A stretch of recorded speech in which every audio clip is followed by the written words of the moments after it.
Baik, puji Tuhan, saudara, kita ada di minggu terakhir di bulan Februari. Mari kita akan lihat firman Tuhan. Firman Tuhan terdapat di dalam Amsal, kitab Amsal.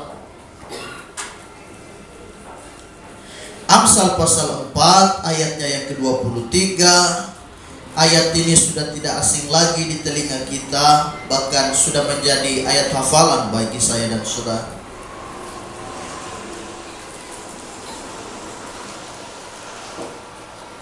Amsal pasal 4 ayatnya yang ke-23. Mari kita buka firman Tuhan. Amsal 4 ayatnya yang ke-23. Firman Tuhan pada minggu hari ini tanggal 23 Februari, kuberikan tema tetap jaga hati. Sekali lagi saya dan saudara tetap jaga hati saudara ya. Kita lihat Amsal 4 ayatnya yang ke-23. Kita baca sama-sama ayat ini. Dalam hitungannya yang ketiga, 2, 3, mulai.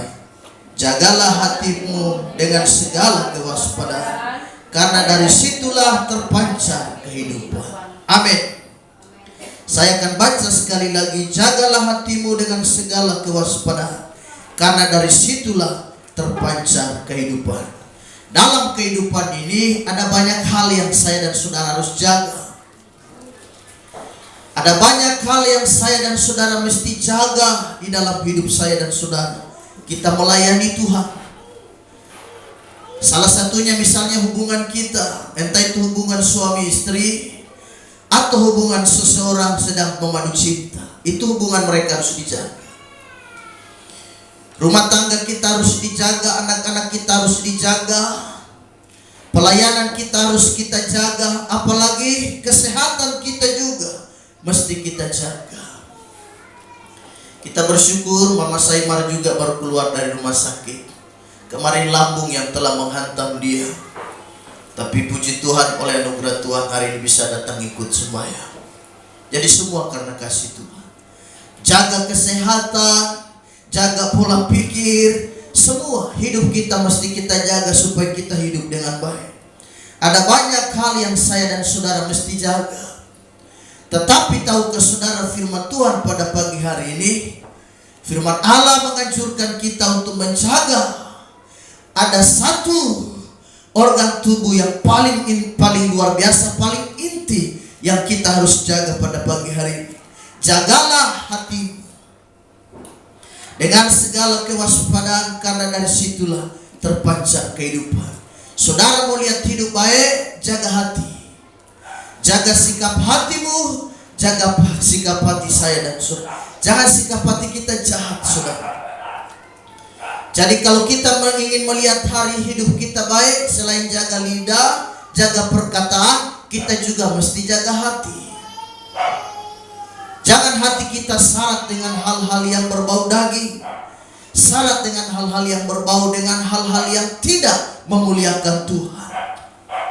Jadi hati kita mesti kita jaga.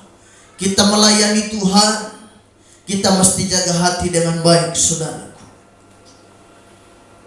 Secara anatomi artinya ilmu yang mempelajari tentang tata letak daripada organ tubuh makhluk hidup termasuk manusia selain binatang. Dan saudara tahu, hati itu dia warnanya adalah kemerah-merahan. Letak daripada hati dia terletak sebelah kanan. Sebelah kanan perut, rongga perut bagian atas. Itu hati. Dan hati ini dia melekat, dekat sekali, bukan dekat, malah dia nempel dengan empedu. Karena itu saudara jangan simpan kepahitan. Kalau saudara simpan kepahitan, dia akan mempengaruhi hati kita.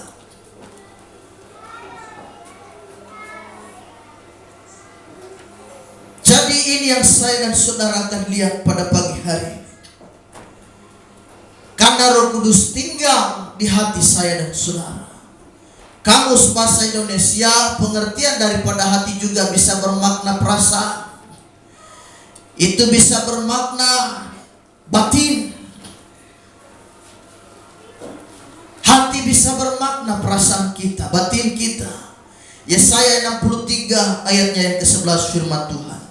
Lalu teringatlah mereka kepada zaman dahulu kala, zaman Musa hambanya itu, di manakah dia yang membawa mereka naik dari laut bersama-sama dengan penggembala kambing domba? Di manakah dia yang menaruh Roh Kudusnya dalam hati mereka? Di mana Tuhan meletakkan Roh Kudusnya? Roh yang kudus itu, roh yang suci itu, kata firman Allah, ditaruh dan diletakkan di hati setiap manusia. Jadi itu adalah tempat tinggal daripada Roh Kudus. Jadi jaga hati tetap baik. Karena itu saya berkali-kali katakan, kenapa Roh Kudus dijuluki, disebutkan dengan Roh Kudus, bukan dengan roh kuasa, dengan roh mujizat, dengan roh yang lain. Tetapi dia lebih dikenal dengan Roh Kudus, Roh Suci.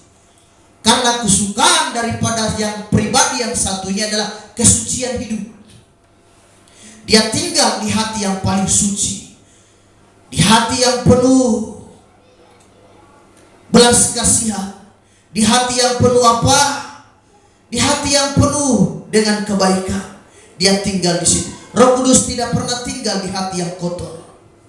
Karena itu jaga hati kita. Jangan simpan dendam, jangan simpan akar kepahitan. Kita mesti belajar seperti Yesus. Meskipun sudah dihina, difitnah, sudah dicaci maki, sudah dibilang setan, sudah dibilang Baalzebul, tetapi dia masih tetap melayani dengan sikap hati yang baik. Bahkan di atas kayu salib pun dia berkata, ampunilah mereka sebab mereka tidak tahu apa yang mereka perbuat. Kita mesti belajar seperti Yesus. Ada banyak orang munafik terlihat di depan, ya shalom kakak, puji Tuhan, baik kak, baik, haleluya, padahal hatinya jahat. Dan kita bisa melihat orang-orang seperti ini di mana-mana. Jadi kita tetap melayani Tuhan dengan sikap hati yang luar biasa. Roh Kudus tinggal di hati kita. Ketika Allah membentuk manusia, Allah mengambil segumpal tanah itu dan membentuk manusia. Manusia itu setelah terbentuk, dia belum bisa disebut manusia karena belum ada nyawa, belum ada roh di dalamnya. Maka Allah menghembusi nafasnya. Dalam bahasa Ibrani disebut dengan ruah, roh Allah.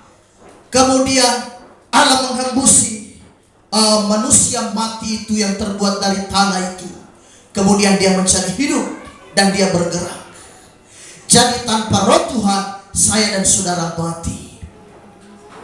Tanpa roh Allah, hidup saya dan saudara tidak berarti apa-apa. Jadi betapa pentingnya saya dan saudara melayani. Kita menjaga hidup kita, menjaga hati kita. Karena Roh Kudus tinggal dalam hidup kita.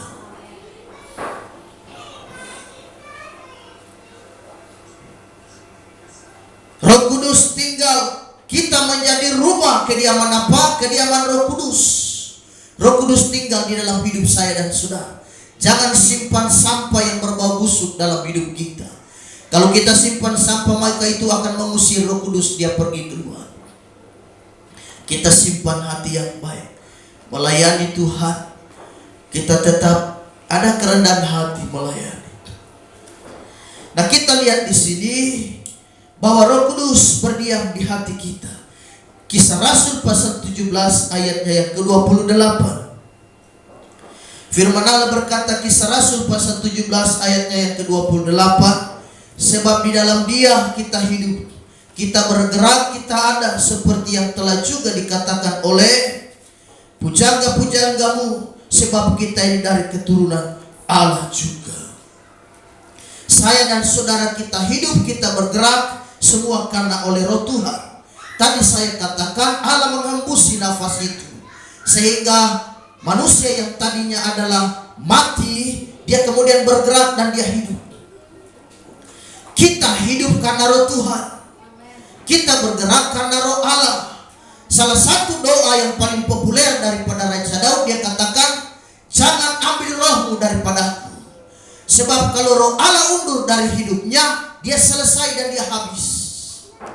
Kenapa Saul ditolak? Air hidupnya jadi gila.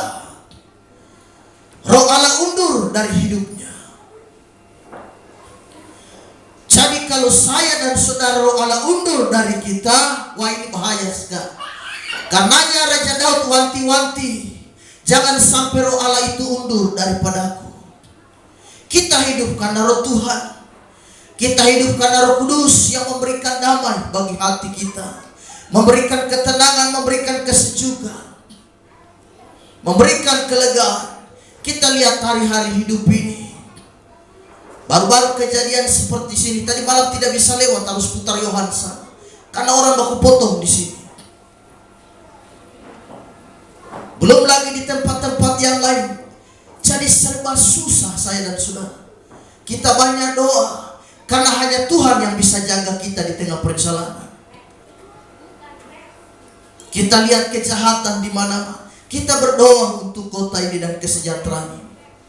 Karena Yeremia berkata, usahakan kesejahteraan kota di mana kamu tinggal adalah merupakan kesejahteraanmu juga. Kita punya tanggung jawab yang luar biasa berdoa untuk kota ini. Karena dunia sekarang telah syarat dengan kejahatan. Tidak lama lagi Tuhan akan datang. Jadi siap sedia, saya dan saudara tetap jaga hati melayani Tuhan. Jangan biarkan rohmu undur daripada aku, kata Daud. Kita hidup hanya karena roh Tuhan. Kita hidup karena Roh Kudus yang memberikan damai dan sukacita di tengah-tengah pelayanan kita. Dalam rumah tangga, di dalam saya dan saudara mengiring kepada Tuhan. Sebab damai yang Allah berikan kepada kita adalah sifatnya kekal. Damai yang kuberikan kepadamu tidak seperti yang dunia berikan. Dunia menawarkan damai yang sifatnya sementara, tetapi damai yang dari Allah sifatnya luar biasa kekal. Selama-lamanya kita menikmati kasih Tuhan. Bagaimana supaya saya dan saudara menjaga hati? Hal yang penting untuk saya dan saudara menjaga agar hati kita tetap berada di dalam persekutuan dengan Roh Kudus. Hati kita tetap baik, hati kita tetap dilindungi, hati kita tetap damai. Efesus 4 ayatnya yang ke-30. Firman Tuhan berkata, dan janganlah kamu mendukakan Roh Kudus Allah yang telah memeteraikan kamu menjelang hari penyelamatan. Hati kita tidak boleh menyimpan hal-hal yang najis, hal-hal yang jahat, sebab itu hanya bisa mendukakan Roh Kudus. Kalau hati kita simpan kebencian, hati kita simpan kemarahan, hati kita simpan dendam, segala yang kotor di hidup kita, maka Roh Kudus pasti dia akan pamit. Dia akan berkata, mohon maaf, sampai di sini perjumpaan kita. Saya akan keluar dari hidup. Jadi saya dan saudara, mari jaga hati. Bagaimana kita menjaganya? Jangan mendukakan Roh Kudus. Seperti Ananias dan Safira yang terpaksa mati. Kenapa? Karena berbohong dan mendukakan Roh Allah. Mereka berdusta. Kita jaga Roh Kudus itu, biarlah dia tetap ada di hati kita. Jangan sekali-sekali dan coba-coba mendukakannya. Dengan apa? Dengan dosa. Dengan apa? Dengan segala kejahatan yang kau simpan di dalam hidup kita. Biar hati kita tetap bersih melayani Tuhan. Motivasi hidup kita tetap lurus, tetap murni. Kita jaga kemurnian hidup dalam melayani pekerjaan Tuhan. Jadi dan janganlah kamu mendukakan Roh Allah. Kalau Roh Kudus didukakan, dia akan undur dari hidup kita. Lihat Raja Saul, Roh Allah undur daripadanya. Roh Allah keluar dari hidupnya, apa yang ganti masuk ke dia? Roh setan. Sehingga setiap hari dia hanya dirasuk setan. Iblis yang menguasai hidupnya. Gampang saja menilai orang yang penuh dengan Roh Kudus dan tidak. Saudara lihat karakteristiknya. Apakah dia masih maki? Dia masih bercanda dengan candaan yang jorok dan tidak memuliakan Allah, percaya Roh Kudus tidak ada pada orang itu.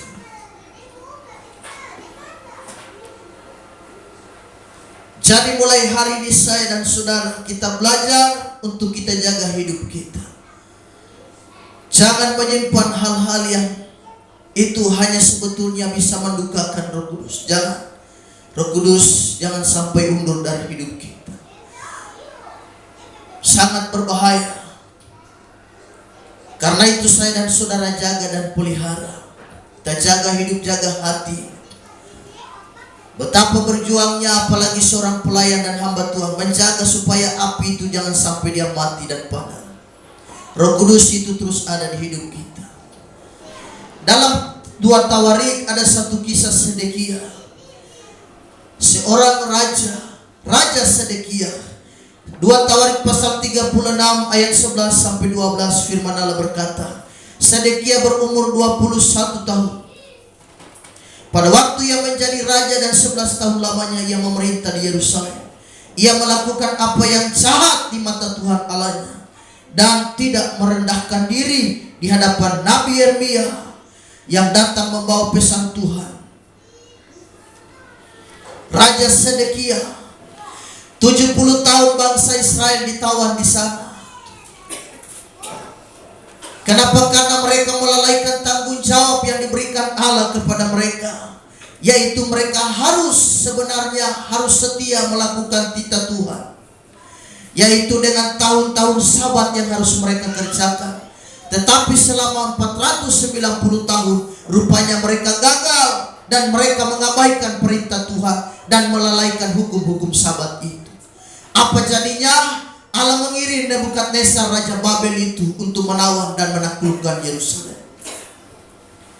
Termasuk Sedekia yang telah melalaikan perintah Tuhan dan mengabaikan perintah Tuhan itu. Raja Sedekia kemudian ditangkap juga. Apa yang menyebabkan dia hatinya menjadi jahat? Dia mengeraskan hati, kata firman Allah. Dia mengolok-olok utusan Allah dan bahkan dia menghina firman Tuhan.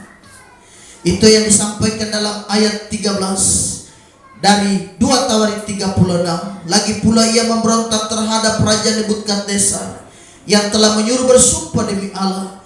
Ia menegarkan tengkuknya dan mengeraskan hatinya dan tidak berbalik kepada Tuhan Allah Israel. Juga semua pemimpin di antara para imam dan rakyat berkali-kali berubah setia, dan rakyat berkali-kali berubah setia, saudaraku, dengan mengikuti segala kekejian bangsa-bangsa lain. Rumah yang dikuduskan Tuhan di Yerusalem itu dinajiskan mereka. Mereka telah berubah setia. Jadi ketika saya dan saudara berubah setia, kita tidak setia lagi dengan Tuhan. Wah, ini sangat berbahaya sekali. Dan kita lihat apa akibat daripada Raja Sedekia dalam 2 Raja-Raja pasal 25 ayat 6 sampai 7 firman Allah berkata, ini akibatnya ketika orang berubah setia, orang tidak taat kepada Tuhan, menolak firman Allah, dan ini akibatnya. Mereka menangkap raja dan membawa dia kepada Raja Babel di Ribla yang menjatuhkan hukuman atas dia. Orang menyembelih anak-anak Sedekia di depan mata. Kemudian dibutakannya lah mata Sedekia. Lalu dia dibelenggu dengan rantai tembaga dibawa ke Babel. Hati yang jahat dan tidak mau taat kepada firman Allah, hati yang menolak firman Tuhan, hati yang tidak mau setia dengan Allah, ada akibatnya. Hati yang menolak firman Tuhan, akibatnya adalah kita lihat Sedekia. Akibat tidak taat pada Tuhan, berubah setia, akibatnya dia dibawa dalam kondisi apa? Mata dua-dua dikasih buta. Bukan hanya itu, anak-anaknya disembelih, digorok, disembelih seperti hewan di depannya. Wah, sayang sekali. Jadi tetapkan hati. Apa yang membuat hati kadang dinajiskan dan sikap hati kita berubah? Kita baca Efesus. ada hal-hal yang membuat hati kita menjadi najis dan kotor di hadapan Tuhan. Efesus 4 ayat 31 sampai 32. Firman Allah berkata, segala kepahitan, kegeraman, kemarahan, pertikaian dan fitnah hendaklah dibuang dari antara kamu. Demikian pula segala kejahatan. Tetapi hendaklah kamu ramah seorang terhadap yang lain, penuh kasih mesra dan saling mengampuni, sebagaimana Allah di dalam Kristus telah mengampuni kamu. Segala hal pertikaian, fitnah, kita buang hal-hal ini. Tidak boleh ada pertikaian di tengah-tengah pelayanan ini. Tidak boleh sesama kita saling memfitnah, gak boleh. Sesama jemaat tidak boleh saling fitnah. Kita harus saling membangun. Kita harus saling menguatkan satu dengan yang lain. Tidak boleh kita saling bertengkar di tengah-tengah pelayanan. Tidak boleh. Kita saling mengasihi satu dengan yang lain. Kita saling mengampuni, sebab Kristus telah mengampuni saya dan saudara. Ratapan 2 ayat 19 firman Allah berkata, di sana dikata, bangunlah, mengeranglah pada malam hari, pada permulaan giliran jaga malam, curahkanlah isi hatimu bagaikan air di hadapan Tuhan. Angkatlah tanganmu kepadanya demi hidup anak-anakmu yang jatuh pingsan karena lapar di ujung-ujung jalan. Ada tanggung jawab bagi kita semua. Firman Allah berkata, bangun, jangan saudara tidur terus. Bangun, berdoa bagi anak-anakmu. Karena anak-anak kita gampang jatuh di tengah jalan. Kita sebagai orang tua, kita sebagai jemaat, firman Allah berkata, bangun, curahkan isi hatimu. Kita meraung di hadapan Allah. Kita mengerang di hadapan Allah. Kita bermohon. Kita berdoa untuk mereka. Siapa yang bisa jaga anak-anak kita? Hanya Tuhan. Hanya Tuhan yang bisa jaga mereka. Kita orang tua terbatas. Apa yang bisa membentengi dan bisa mengubah mereka? Hanya doa. Firman Allah berkata, kita harus berdoa. Bangunlah, mengeranglah pada malam hari. Pada permulaan giliran jaga malam, curahkan isi hati bagaikan air dalam di hadapan Tuhan. Angkatlah tanganmu kepadanya demi hidup apa? Anak-anak. Kita berdoa untuk anak-anak kita. Kita punya beban. Bukan hanya anak-anak kita, bahkan kita punya beban untuk pelayanan juga. Tuhan Yesus memberkati. Kita akan berdoa bersama. Firman Tuhan hari ini menguatkan kita.